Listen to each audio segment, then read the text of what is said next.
Hello guys, നമുക്കിന്നൊരു instant mango pickle ഉണ്ടാക്കിയാലോ. അതിന് വേണ്ടിയിട്ട് നമ്മൾ 2 മാങ്ങയാണ് എടുത്തിരിക്കുന്നത്. അതിങ്ങനെ കുനുകുനാന്ന് അരിഞ്ഞെടുക്കാം നമുക്ക്. ഞാൻ ഈ വീഡിയോ 1-2 തവണ അപ്ലോഡ് ചെയ്തതാണ്, പക്ഷേ കോപ്പിറൈറ്റ് ഇഷ്യൂ കൊണ്ട് ഡിലീറ്റ് ആക്കേണ്ട വന്നു. നമ്മുടെ തൃശ്ശൂർ ഭാഗത്ത് സദ്യയുടെ തലേദിവസമൊക്കെ ഉണ്ടാക്കുന്ന ഒരു ഇൻസ്റ്റൻറ്റ് അച്ചാറാണ് ഇത്. മാങ്ങയൊക്കെ ഇങ്ങനെ കുനുകുനാന്ന് അരിഞ്ഞെടുക്കുക. അരിഞ്ഞെടുത്ത ശേഷം നമ്മളത് എണ്ണയിൽ വാട്ടി എടുക്കുകയോ ഒന്നും ചെയ്യേണ്ടില്ല. ഇതുപോലെ കുനുകുനാന്ന് അരിഞ്ഞെടുക്കുക. ഇതിലേക്ക് നമുക്ക് കുറച്ച് പച്ചമുളകും ഇഞ്ചിയും കറിവേപ്പിലൊക്കെ വേണം. നമുക്കിപ്പോൾ ഇവിടെ എല്ലാം നമ്മുടെ വീട്ടിലുള്ള കാരണം കൊണ്ട് നമ്മളിവിടെ നിന്ന് എടുക്കുകയാണ്.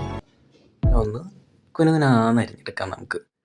അതിനുശേഷം ഇതെല്ലാം നമുക്ക് യോജിപ്പിച്ചെടുക്കണം.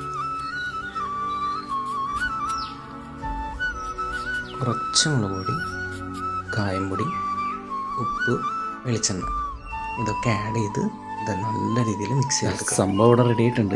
അപ്പോൾ എളുപ്പത്തിൽ ഉണ്ടാക്കാൻ പറ്റുന്ന ഒരു അച്ചാറാണ് നമ്മളിവിടെ കാണുന്നത്.